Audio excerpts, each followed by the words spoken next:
Okay, good morning, everyone. Again for another Friday, chilly Friday here. So I thought I'd put a snow picture, even though the snow seem to be lessening on our snow region as we get closer to spring. So welcome everyone. Only below 1500 meters. Okay, Yeah. so 1500 So still plenty up high. Okay. Plenty up high. Yeah. Oh, there you go. So you see, Dave's dried up. Greg Yeah, was there we go. It's spring. We know there's no more. going. I'm interested in the Queensland snowfields. Are they dry? I think we have the occasional hailstorm, Laurie. That's about it, really. Every now and again, it does snow at Stanthorpe up there, and it's like this weird thing where people drive up just to see it, and by the time they get there, it's not there. It's good. But, yeah. That happens in the Blue Mountains too. That's good. Yeah. All right, fabulous. All right, let's get into it. I would love to acknowledge the traditional owners from the lands in which we all meet today and pay my respects to elders past and present. I'm really excited by what we're able to bring to the masterclass in November, which we'll talk about a little bit later. But we have an opportunity to really understand how we can better work with our Aboriginal communities in delivering interpretation and experiences in what you guys do every day in the outdoors. So yeah, if you haven't booked for the masterclass, there's a little tip for you, because that's certainly coming together quite nicely and planned for the 24th and 25th of November. Our neighbouring state colleagues are more than welcome, Dom. So if you'd like to come along. So yeah, that's very exciting, and yeah, certainly getting a better connection with that. I've left Helen's beautiful graphics. I'm loving your graphics, Helen. Thank you so much for last week and the week prior. So it's nice to be back on a Connect and Share, and apologies that I've been out of action, but I have been quite busy in getting some things going for the outdoors. So hopefully be able to update you on that today. So first of all, with the graphics, we can see that this is more of a reminder around the jobs, because people keep telling me they haven't got enough people in their roles. Well, I'm not hearing I'm hearing from some of you, but not all of you, on your job ads, so that we can get them up onto our platform. So remembering that we've got the Outdoor Work NSWACT platform. This is one from ALI, which at the moment they're hiring a general manager down in Jindabyne for planning and partnerships. So that's a good one for any of your up and comers that are looking to progress their career. So that's on our platforms at the moment. But a reminder again that send your details through, and we'll make sure we push it out through our networks. Grants, my goodness, as you probably saw in the members newsletter, there's lots of them, and I will remind you, I think Helen's reminded you a couple of times now, but this is just another reminder, because they are coming up for being due. And I just thought I'd talk about some of the activities that I've spoken to some of our members about in applying for some of this sort of thing. We've certainly got a lot of mountain bike trails and parks that are being looked at through this fund. We are also looking at walking and hiking trail support. So if you are part of a cooperative, a network that involves an incorporation or a not-for-profit, this is a great one to apply for, because you can apply for up to $20 million. So it's probably one of the larger grants that's ever been offered before. The best news is that you only need to raise 25%.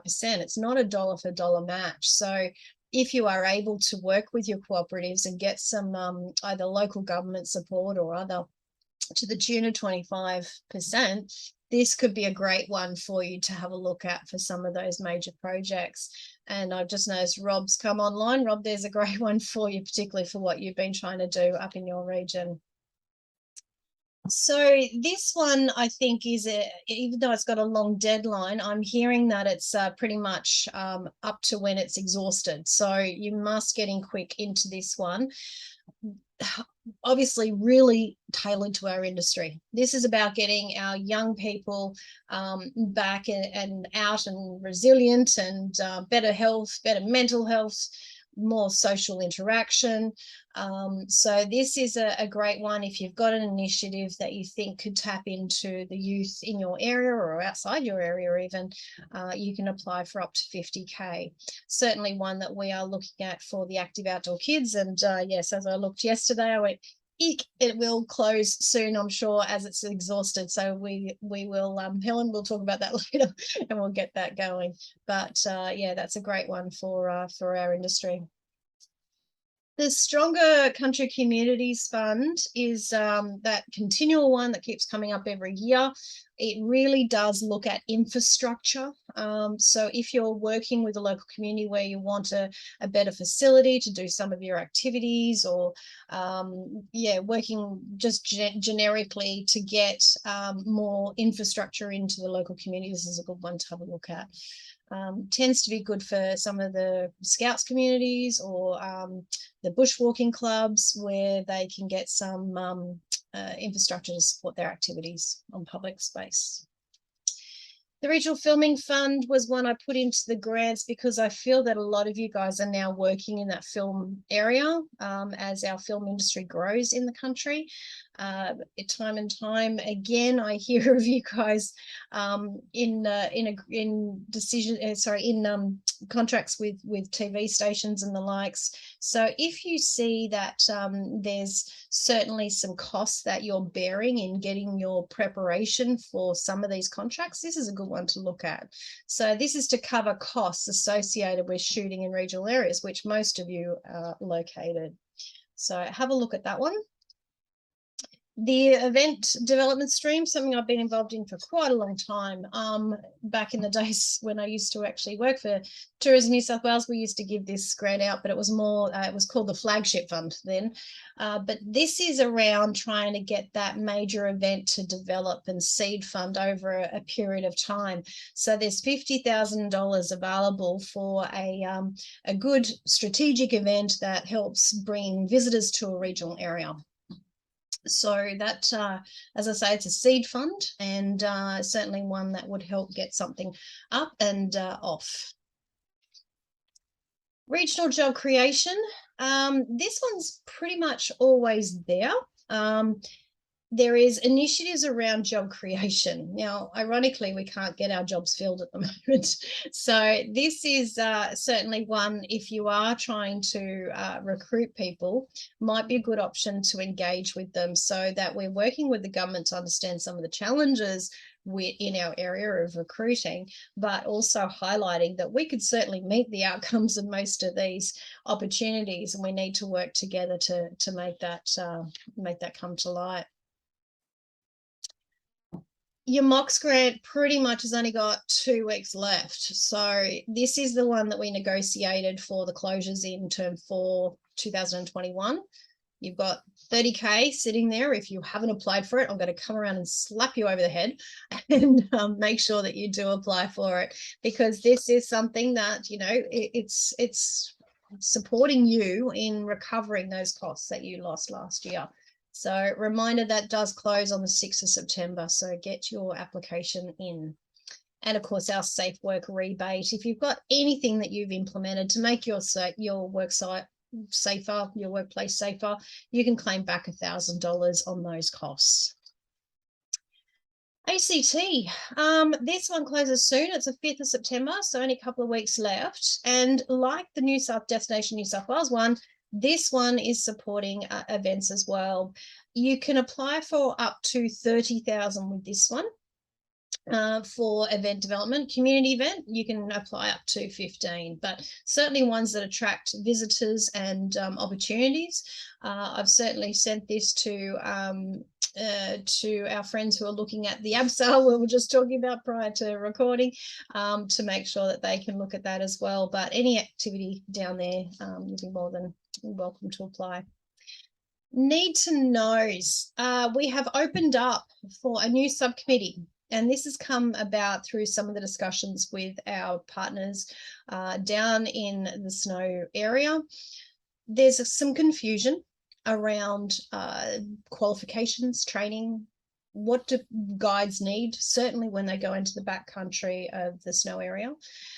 But we've also got a few other things that have been thrown on the agenda as we start discussing this new committee. It was approved by the board last week, so we are now open for applications for that subcommittee. So if you are interested, all you need to do is send me an email with a covering sort of letter to say why you would like to be involved and just some of the experience and skills and where you can contribute to a committee like this. Also, a reminder, we're still accepting applications for our First Nations committee as well. So if you are interested in working more in the First Nations area and seeing what opportunities it can present to connecting the communities, I think that's a great one to put your hand up for as well. So same thing, send me an email and tell me why you want to be involved. We'll get the board to ratify those when we have enough applications through. You may know some Gold Award holders from the Duke of Edinburgh program, just guessing. If you do, and they're between the ages of 18 and 32, this is a good opportunity for trying to get some more emerging leaders into the space. They're actually calling for the International Council nominations.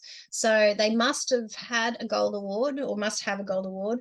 And must be engaged in doing more with the Duke of Edinburgh program. So they might be volunteering, they might be supporting others in doing the award, they might be a teacher themselves and doing the training in the Gold Award. But the Duke of Ed are now calling for International Council members. It'd be great to have some Australians in that mix, and you've only got a week or so, week and a bit to go to put your nominations in for that one. The free training from the Office of Children's Guardian, I continually hear from those that have done it, is absolutely amazing. They have really done a great job with these modules meeting the child safe standards.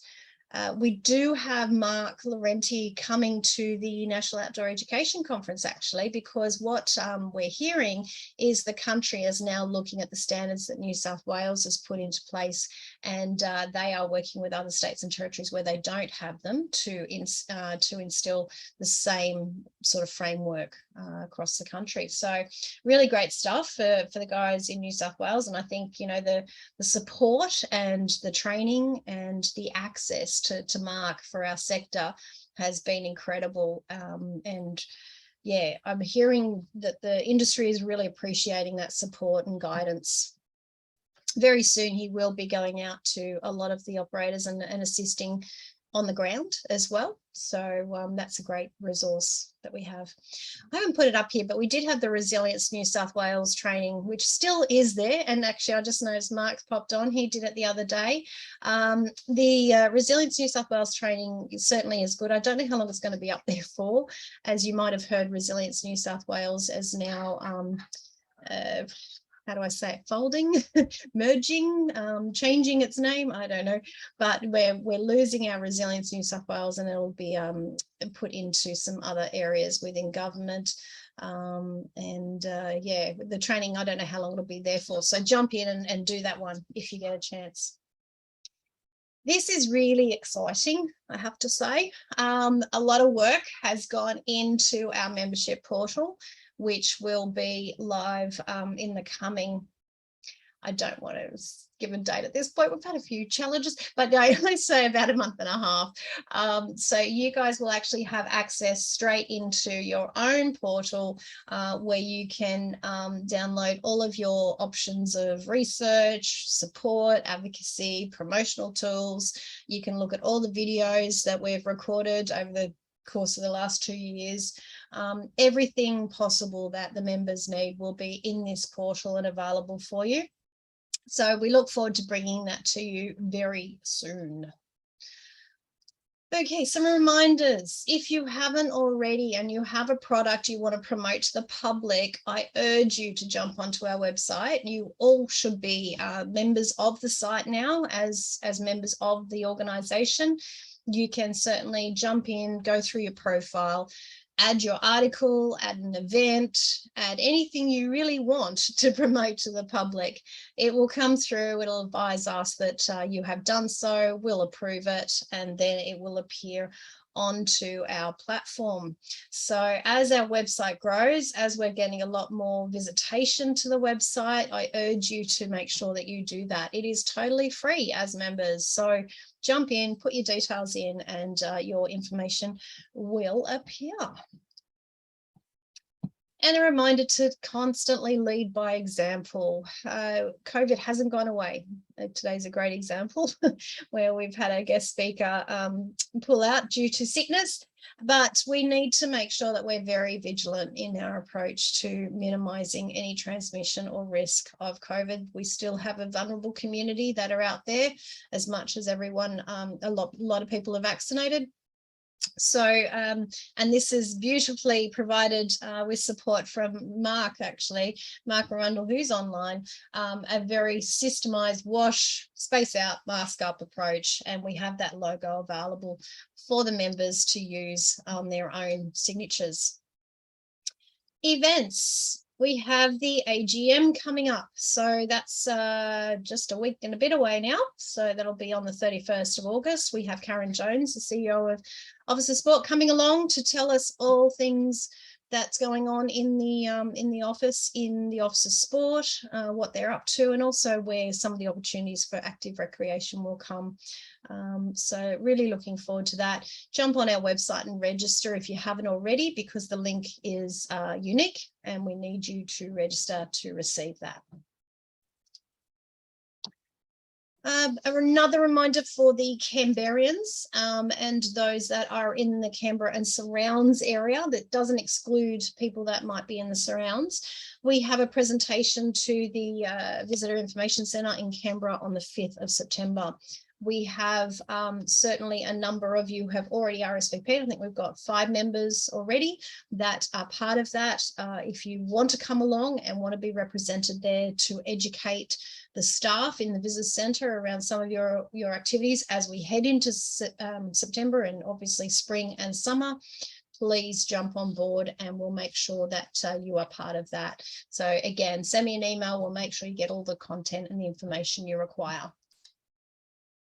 Hey, Laurie, before you move on, can you go back to that slide? Sure. Is that little logo, is that like the stylized version of the shape of Canberra? Ooh. Because it's very much looks like the map of Australia. And if it is close to that, I think they should change the border of Canberra to make it into a little mini version of Australia. If you could just sort that out for me. Sure, I will be on to that straight away. I'm going to make sure. Thank you, Laurie. Mark might have something to say about that because he's based in Canberra, but Oh, well, Mark can work in a subcommittee with you to sort it out. Okay, how do you feel about that, Mark? Dom, get over it. Some people could be moved in and become Canberrans because who formerly would have had to suffer as New South Welshmen. Just Well, just saying. Beautiful. as we say to people who bag us because they see our ACT number plate as we travel through the state of Queensland, that they say, oh, you're from Canberra, it's full of politicians, and we have to remind them that you Queenslanders send them to us. That's true. So does every other state and territory. Yeah. Beautiful. All right, can I move on, Dom? No, okay. Okay. So on to the big one, the 26th, 28th September. It's cemented in my brain. I hope it's in yours. National Outdoor Education Conference. So we are looking absolutely spectacular for this event. We now have around about 220 people that are going to be in the room. We do have room for 250. So if you want to come along, please get your registration in. I don't know what it is about you guys, but I've had a flurry of registrations the last day. You always wait to the last minute.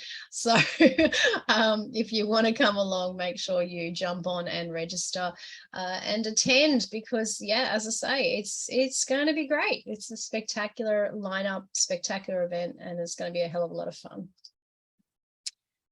Okay, workshop at National Outdoor Education Conference. Our Climate Change Committee has been discussing the issues around outdoor apparel with the retailers. So we've had people such as Paddy Palin, as Mont, as One Planet, all coming and discussing some of the opportunities that we need to look at. And that's not necessarily around mitigation. This is around adaptation. We know that we are now in a climate change environment. You know, from what we heard from our risk committee last night, which one was it, Mark? Was it La Nina or La Nina? Whichever one it is, I can never work it out, is coming back. It's Lenina. Lenina, thanks, Dave. Yeah, so it's coming back from what we hear. It hasn't been confirmed, but that means we're probably in for another wet summer. So again, you know, we've got to look at how the equipment that we use in the outdoors is looking at some of these challenges that we're going to be facing in the midst of climate change. So we're asking all the industry to have breakfast with us on that Wednesday. Come to a breakfast session, a breakfast workshop while you're at NOAC. And let's start some of that really good discussion around what we need to consider when it comes to outdoor equipment and apparel now. And you will be served breakfast, of course. And our masterclass, I alluded to this a little while ago. I am so excited about this one. 24th, 25th of November, down in Ulladulla. This lineup is looking tremendous. And as you know, as members of Outdoors New South Wales and ACT, you get a free ticket to this event. It is totally strategically aligned to deliver content that you need to know in this current environment. So we've lined up things on social planning and social trends, but also mental health first aid for teaching the teachers that are out there and dealing with mental health first aid issues, risk management reminders, which we always do because, you know, we're just that type of people that want to instill this content into you. And we're going to have WorkSafe come along as well and workshop some of those areas with each of the businesses that are there to really then work out, what does this mean for me on the ground? As we said before, we're going to look at some Aboriginal content and looking at how we treat that connection with what we do and that appreciation of country. The camp research has been finalised, so that's going to be presented to the group at the masterclass. So that's going to have some really great outcomes in that area. And hot off the press, 2 days prior to this, in Ulladulla again, we've just negotiated with the Destination Sydney Surrounds a schools expo for the outdoors and tourism. So we'll be participating in that down in Ulladulla 2 days prior to the masterclass and showcasing our wonderful industry to more kids to consider coming into the outdoors. Okay, you would have seen maybe if you're a member of the website, a little email pop in because we added this to our website. The Outdoor Council of Australia recently commissioned, and President Don Courtney is right with us today, on giving us a little bit more direction from a lawyer's perspective on the undertakings and what we need to think of as businesses in the outdoors when it comes to the legal side of things. So I urge everyone to certainly read that and make sure that they are fully understanding of what that actually means. And if you have any questions, Dom, I've asked Lucinda to see if she could pop in and we'll record this for next Friday morning, if she can just run it through and then we'll disseminate that recording to all of the OCA members. But I think it'll be handy for her to just describe exactly what, and we'll obviously invite anyone who wants to come along to that connect and share as well, and ask questions. But that's pretty much So, all. Laurie, Yeah. On that one, I think it is really valuable for people to have a good look at that. It's something I think a few people have had queries about in the last couple of years, really. And so the OCA really has just gone and got some legal advice to really go through some of those issues about what are the obligations, the high level obligations of operators. And they've done it, I think, in a format that, you know, sets it out pretty well. You've just got it on the screen now, but yeah, they've tried to make it plain English and actually set it out really well, I think. So yeah, and thank you for all the work you put into that too. Oh yeah, no worries. I think it's just something that's so important, and as much as I think, and even our risk management committee were discussing this at our meeting this week. It is really well set out. It's got some great content. And I think there's an opportunity now to look at, okay, well, what does this look like in practice? And then having that next set of communication that we can help the industry with. Fabulous. On that note, that is the roundup of the week. A busy week ahead. I'm heading off to one of the REAP events today to again work with the schools and try to get more kids to think of our career options as one of the choices on their radar. So on that note, I'm going to stop the recording because I want to make sure that we've got an opportunity to share what's going around the grounds and raise a couple of things that I wanted to raise.